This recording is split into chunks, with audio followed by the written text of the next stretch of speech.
हाय, मेरा नाम ब्रूनो है और मैं वेब3 फाउंडेशन में तकनीकी शिक्षक हूँ।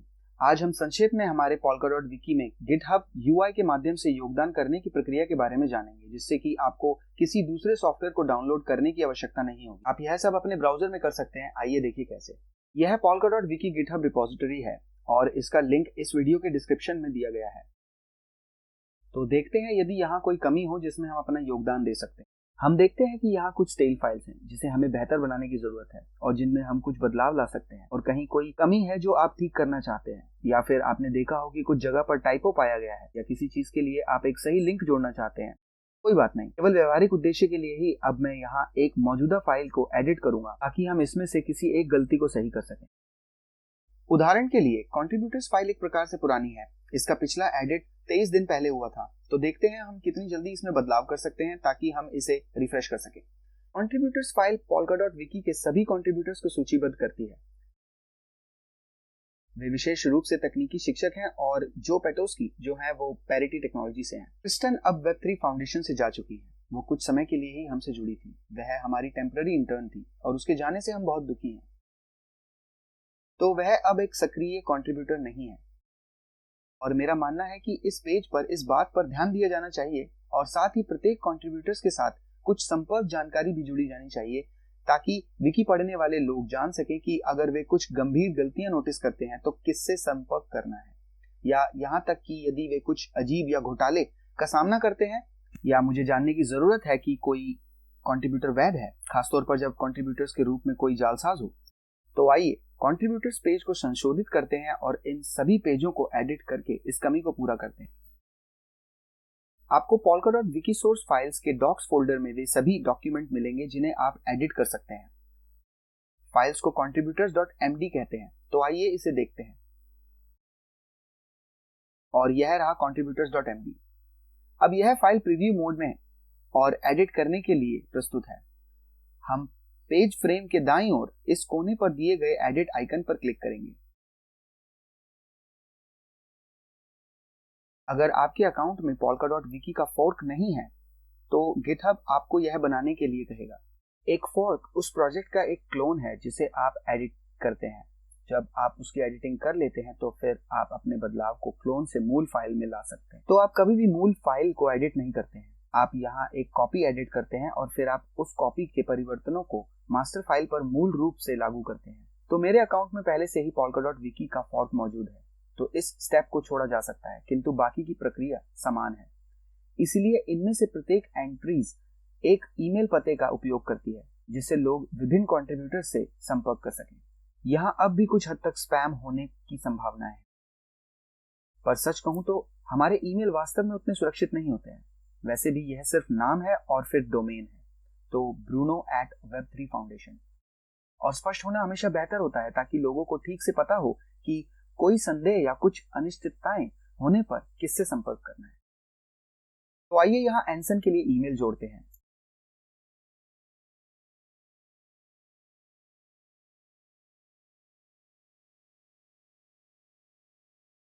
और अब दूसरे कंट्रीब्यूटर्स के लिए भी ऐसा ही करेंगे।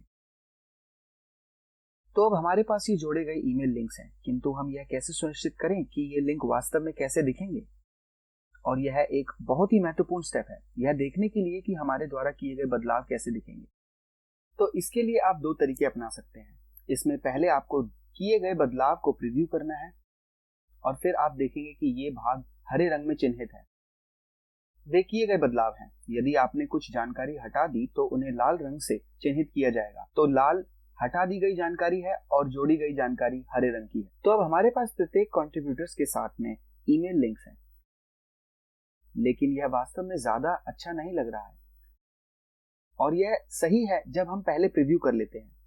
ठीक है, तो आइए इसे हम कुछ इस तरह से थोड़ा अलग करते हैं जिसे हम देख सकें कि यह कैसा दिखता है। ठीक है, तो यह अब थोड़ा बेहतर है।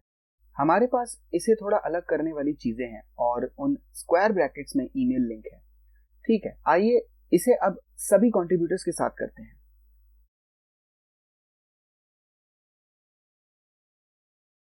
ठीक है, अब हमारा एडिट पूरा हो चुका है। आइए इसे दोबारा से चेक करते हैं और यहाँ हमारे पास हमारे सभी ईमेल लिंक्स जुड़े हुए हैं।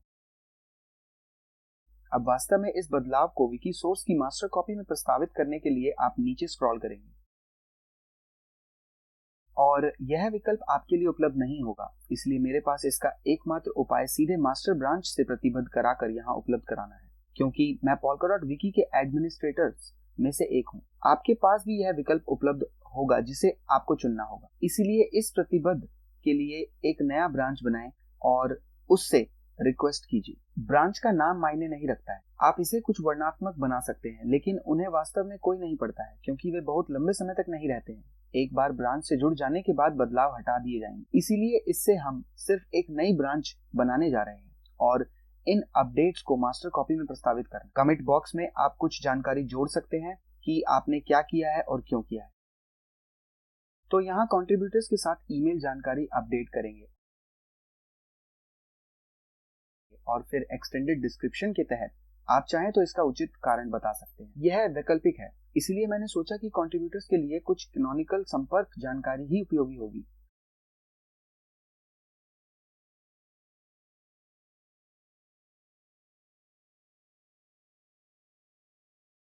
और अब हम प्रपोज्ड चेंजेस पर क्लिक करेंगे। अब एक अन्य डायलॉग बॉक्स ओपन होगा जो आपको एक पुल रिक्वेस्ट करने का सुझाव देगा। तो पिछले वाले ने केवल उन बदलावों को आपकी लोकल कॉपी पर सेव किया था। यह डायलॉग आपकी पुल रिक्वेस्ट बनाने में सहायता करेगा और पुल रिक्वेस्ट मास्टर कॉपी में उन बदलावों को लागू करने के लिए एक सुझाव का काम करती है। तो यह स्वचालित रूप से आपके द्वारा पहले से डाले गए विवरण की एक कॉपी बना देगा और आपको बस इतना करना है कि क्रिएट पुल रिक्वेस्ट पर क्लिक करें। अब पुल रिक्वेस्ट क्रिएट हो गया है और आप यहाँ इसे स्वेडर को देख सकते हैं जो कि मेरा यूजर नेम है। एक कमिट जुड़ना चाहता है, वह वो बदलाव है जिसे हमने मास्टर में स्वेडर पैच 3 से किया था। तो मैं अब अपनी ब्रांच को मास्टर के साथ जोड़ रहा हूं और इस बदलाव को सुझाव दे रहा हूं। अब GitHub UI आपको कुछ जांचों के बारे में सूचित करेगा जो चल रही हैं। निरंतर एकीकरण प्रक्रिया जिसे हमने विकी पर सेटअप किया है अब जांच करेगी कि यदि फॉर्मेटिंग सही है तो क्या सभी लिंक क्लिक करने योग्य हैं और अमान्य तो नहीं।